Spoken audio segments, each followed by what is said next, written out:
Nós, quando observamos uma árvore, aplaudimos as flores, os galhos, as folhas. Mas qual é a parte mais importante de uma árvore? Na verdade, são as raízes. Só que nós não as detectamos, as desprezamos, mas nunca se esqueça. A parte mais suja, os dias mais tristes, as vaias, as crises, os momentos em que nós achamos que não dá para continuar, representam os melhores momentos, os melhores dias da nossa história.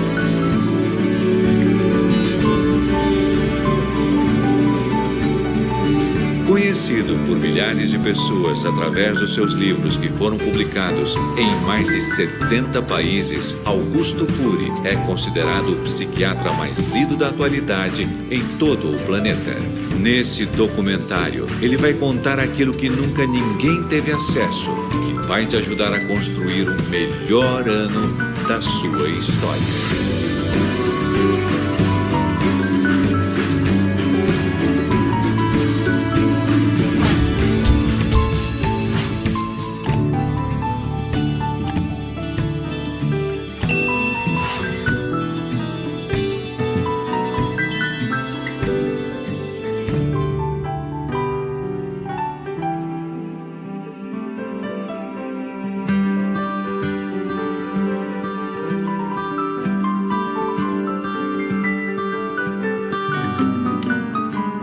Mamãe, papai eram duas pessoas extremamente simples academicamente.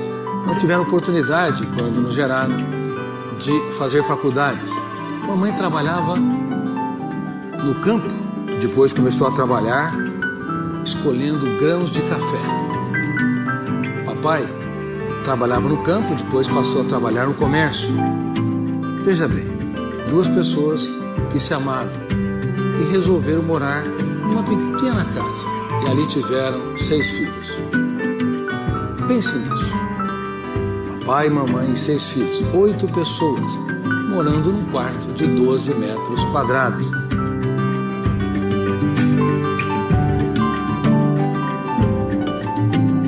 Foi nesse ambiente que aprendi as primeiras lições de vida. A melhor casa é aquela que nós temos.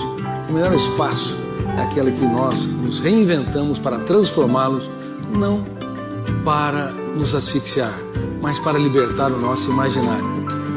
E ali naquela família, muitas coisas aconteceram e que moldaram o processo de formação da minha personalidade.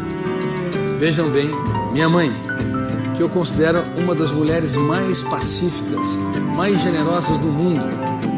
E uma pessoa pacífica e generosa também pode cometer erro grave na formação da personalidade dos seus filhos. Ela chegou até mim e me disse, 5 anos de idade, meu filho, o teu canário morreu.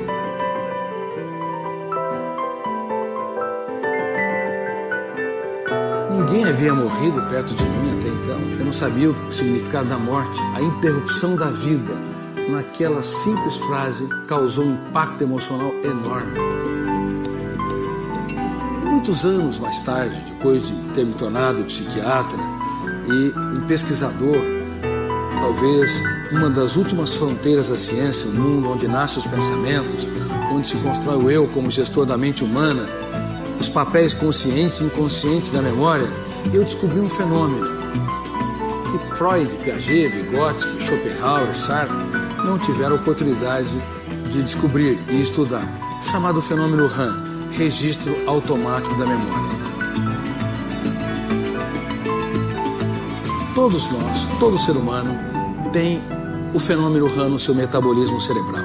Ele arquiva cada pensamento lúcido e cada emoção estúpida, cada pensamento perturbador e cada ideia que promove a criatividade. Agora veja bem, se você quer viver dias felizes, você tem de cuidar dos seus pensamentos e da qualidade das suas emoções. Caso contrário, o biógrafo, o fenômeno RAM, vai transformar o cérebro humano numa lata de lixo e ninguém se preocupa com isso. Por isso que há tantas pessoas adoecendo. E é por isso que naquela época eu adoeci. Eu não sabia que eu tinha um biógrafo no meu cérebro que estava arquivando uma série de janelas traumáticas. Quando a mamãe falou, meu filho, teu canário morreu, o fenômeno RAM registrou uma janela traumática ou killer. E aí ela reforçou, o canário morreu por sua culpa. O sentimento de culpa, ele é importante para prevenir a psicopatia. Os psicopatas machucam e ferem, não sentem as dores dos outros. É importante também para prevenir a sociopatia. São aquelas pessoas que transgridem as regras sociais, por exemplo, pegam o carro e dirigem a altíssima velocidade, colocando em risco a sua vida e a vida dos outros. Mas quando o sentimento de culpa ele é intenso, volumoso, ele gera depressão, autopunição, asfixia por aquele canário que morreu de fome. Aí eu saía correndo pelas ruas, gritando: a minha irmã vai morrer! A minha irmã vai morrer! Imagina um garoto com 6 ou 7 anos, desesperados, tentando salvar alguém da sua própria família. Mais uma vez, este fenômeno inconsciente, o fenômeno RAM, o biógrafo do cérebro, registro automático da memória, arquivou outras janelas traumáticas do P. Assim, a minha infância, que deveria ser um oásis, que deveria me levar a correr atrás das borboletas, já me fazia ser uma pessoa muito preocupada com as dores, com as perdas e com as frustrações.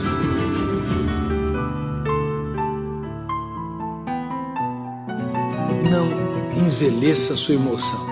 Quem reclama demais da família que tem, do espaço que tem, do trabalho que tem, não consegue se reinventar e dar respostas inteligentes para solucionar os seus conflitos e se superar. A tua família, por mais defeitos que tenha, é a sua família, é a melhor família do mundo. Os seus pais, por mais que eles brigaram a vida toda, são os melhores pais do mundo, pelo menos para você. E o seu trabalho é o melhor trabalho do mundo, porque se você não abrir o leque da sua mente, se você não abrir as janelas da memória para dar respostas inteligentes, você vai ser encarcerado a vida toda pelos fantasmas que te assombram. Portanto, por favor, reclame menos, porque quem reclama muito é carrasco do seu cérebro e envelhece precocemente no território da emoção.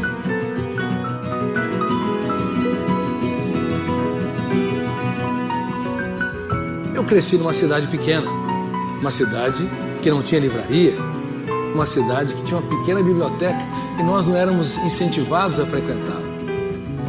E eu não era um jovem fácil, não era um garoto que se podia dizer, este é um aluno clássico, disciplinado, aplaudido. Não, eu era a antítese daquilo que se poderia chamar de um aluno disciplinado, aplicado e que teria sucesso na vida. Para vocês terem uma ideia, quando eu fazia o ensino médio, os meus amigos, eles diziam que eu só tinha um caderno e não tinha nada escrito. Veja bem, durante todo o ensino médio. E a minha mente era especialista em estar em outro planeta e não diante do professor e diante do quadro de lousa. Eu era distraído, desconcentrado. Sem saber, eu estava libertando um pensamento muito importante para a criatividade, chamado pensamento imaginário ou antidialético. Mais tarde, quando me tornei um pensador dessa última fronteira da ciência, eu descobri algo que até hoje as faculdades de psicologia e de psicopedagogia ainda, na sua grande maioria, não entenderam e não incorporaram. Há 2 tipos de pensamentos conscientes. Um que copia o símbolo da língua. Veja bem, eu estou falando em português, outros falam em mandarim, outros em inglês. Nós copiamos os símbolos da língua para expressar ideias, para debater, escrever. Esse pensamento que a escola usa a exaustão é o mais pobre deles. Ele asfixia a criatividade, a ousadia, a capacidade de empreender. E a educação mundial não sabe disso. Nem mesmo Harvard, Cambridge, Oxford. Porque não estudaram essa fronteira da ciência. Mas eu estudei e entendi que eu libertava não o pensamento dialético, lógico, linear, mas o pensamento antidialético, o pensamento imaginário. Toda vez que você sofre pelo futuro, o sofrimento pelo futuro é um pensamento complexo, é muito mais do que um código linguístico. Você tem que desenhar as possibilidades que não existiram, circunstâncias e ambientes, e a matéria-prima básica é o pensamento antidialético ou o pensamento imaginário. Todas as vezes que você rumina o passado, perdas, mágoas e frustrações, você não usou o mais pobre dos pensamentos, mas o mais rico dele, ainda que você transformou a sua mente no inferno, num canteiro de estresse, ruminando essas perdas, mágoas e frustrações.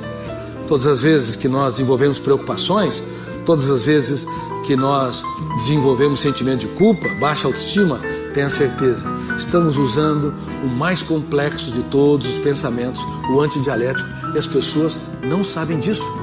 Ninguém consegue interromper a construção de pensamentos. Nem com yoga, mindfulness, técnicas de relaxamento, no máximo você pode desacelerar.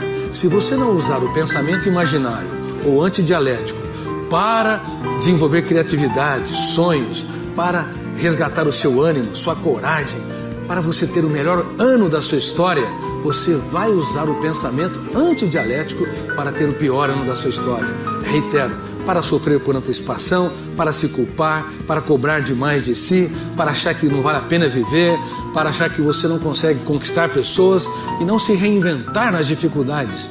Portanto, cuidado, a construção de pensamentos não pode ser interrompida. Ou a usamos de maneira inteligente, criativa, produtiva, ela